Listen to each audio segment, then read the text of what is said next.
Olá, pessoal. Vamos falar hoje sobre porcentagem, tá? Então, vamos lá. Porcentagem, ela é uma fração com denominador 100, tá? Então, toda vez que eu tiver denominador 100, eu posso falar em porcentagem, certo? Então, suponha que eu tenha aqui, ó, 25%. O que significa 25%? Esse porcentagem significa por 100. Então, 25% é 25 por 100, tá? Então, é uma fração em que o 25 vai em cima e o 100 vai embaixo, tá bom? 180%. Também posso transformar numa fração em que o 180 vai em cima e o 100 vai embaixo, tá? Também posso fazer o contrário, ó. Se eu tiver uma fração 3 centésimos, isso aqui representa o quê? 3% de alguma coisa, tá? Porque eu tô 3 por 100, certo? Se eu tiver essa fração aqui, ó, 1/5, eu tenho um denominador que é 5, que não é 100. O que eu preciso fazer? Eu tenho que transformar essa fração numa fração que tenha denominador 100, para transformar numa porcentagem, não é isso? Então, eu tenho que pensar assim, ó. Para saber quem vai aqui em cima, eu tenho que pegar esse 5, eu vou multiplicar ele por quem para chegar no 100? 5 vezes que número é 100? A professora, é o 20, é 5 vezes 20. Beleza, aí eu tenho que lembrar daquele detalhe assim, tudo que faz em cima, faz embaixo. Então, tudo que faz embaixo, faz em cima também. Se eu multipliquei embaixo por 20, em cima eu tenho que multiplicar por 20 também.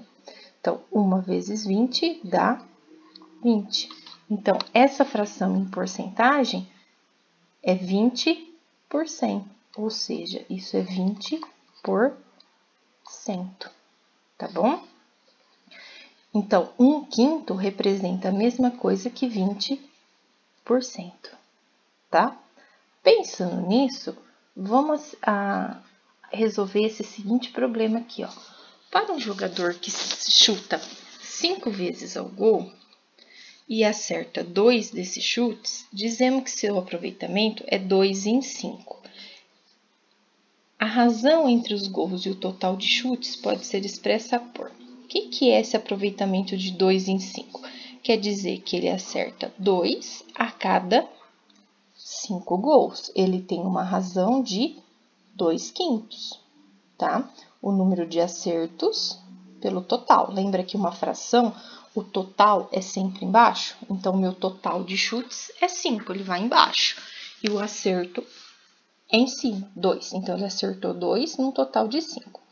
Então, vamos lá. Suponha que eu quero escrever isso em porcentagem, 2/5 em porcentagem. Se eu quero escrever em porcentagem, eu tenho que lembrar que aqui embaixo é 100. E aí, eu vou pensar do mesmo jeito. 5 para chegar no 100, eu multipliquei por 20. 5 vezes 20 dá 100. Então, quer dizer que esse 2 eu vou ter que multiplicar por 20 também. 2 vezes quem dá 20? Desculpa, 2 vezes 20 dá quanto? 2 vezes 20 dá 40. Ou seja, 40 centésimos, isso representa 40%. Quer dizer que ele teve um aproveitamento de 40% dos chutes, tá bom? Vamos ver uns exemplos aí agora de como a gente calcula a porcentagem. Suponha que eu queira calcular 12% de R$300. O que a gente tem que lembrar? Na aula passada, a gente viu que esse D representa uma multiplicação. Então, o que eu tenho que fazer aqui? 12% vezes R$300. Só que quem que é esse 12% mesmo? Isso é 12 sobre 100, em forma de fração, não é? Vezes os meus R$300. Olha, agora essa conta ficou fácil de fazer. Por quê? Porque isso aqui eu posso pensar como uma multiplicação de frações. Mas como se o 300 ele não tem um denominador?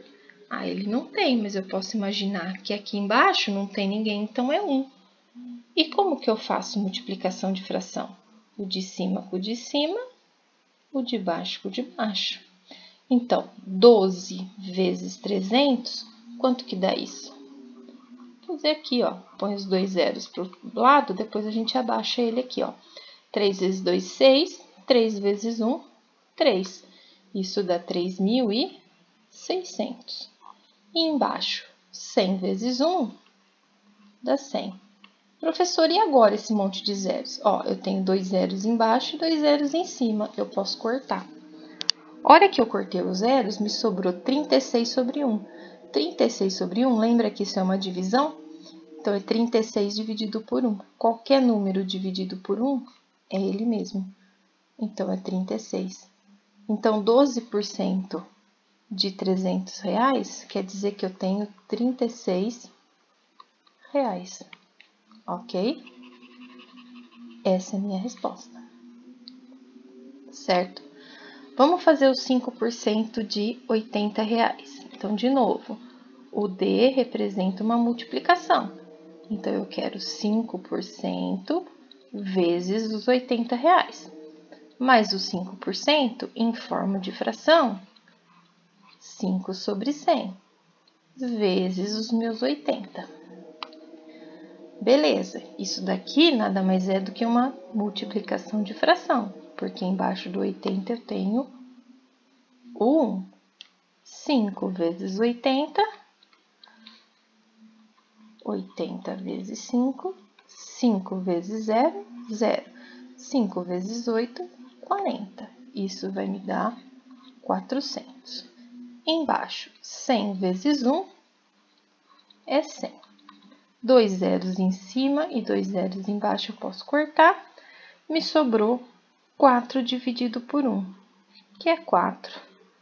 Então, quanto que é? 5% de 80 reais é 4 reais. Tá bom? E um probleminha agora envolvendo isso daí. A geladeira custa 6.000 reais. Para pagamento a prazo, são acrescidos 16% de aumento. Qual o preço para pagamento a prazo? Então, ó, eu tenho um acréscimo de 16% em cima desse valor aqui, ó, de 6.000 reais. Então, eu tenho que fazer 16% de 6.000 reais. Como que eu faço isso? 16%, eu sei que é 16 sobre 100, vezes o meu valor de 6.000 reais. Se eu não tenho ninguém aqui embaixo, é o 1, e eu vou multiplicar, né? 16 vezes 6.000, e 100 vezes 1. Então, vamos lá, ó. 16 vezes 6.000, põe todos os zeros para fora e abaixa. 6 vezes 6, 36, sobre 3. 6 vezes 1, 6, com 3, 9. Isso vai dar 96.000. 100 vezes 1 é 100. Ó, só pode cortar 2 zeros. Por quê? Porque embaixo só tem 2, tá? Vai ficar 1 lá em cima ainda. 960 dividido por 1, isso vai dar 960.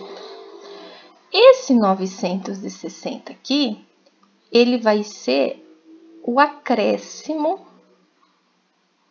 que você vai ter no valor a prazo, tá? Então, qual vai ser o custo dessa geladeira, né? Qual o preço que vai ser pago? Quanto que eu vou pagar? Eu não vou ter um acréscimo nesse valor, ó. Não tá falando aqui que eu tenho um acréscimo. Então, quanto que eu vou pagar? Os 6.000 reais. Se ele falou que eu tenho um acréscimo, quer dizer que eu vou somar esse valor de 960 reais. Então, o que quer dizer? Que pela minha geladeira, eu vou pagar 6.960 reais, tá bom? Então, o exercício, ele tem duas etapas. A primeira etapa é calcular essa porcentagem, que vai me dar o acréscimo. E a segunda etapa é calcular o preço da minha geladeira, tá bom? Então, a aula de hoje era essa. Até a próxima!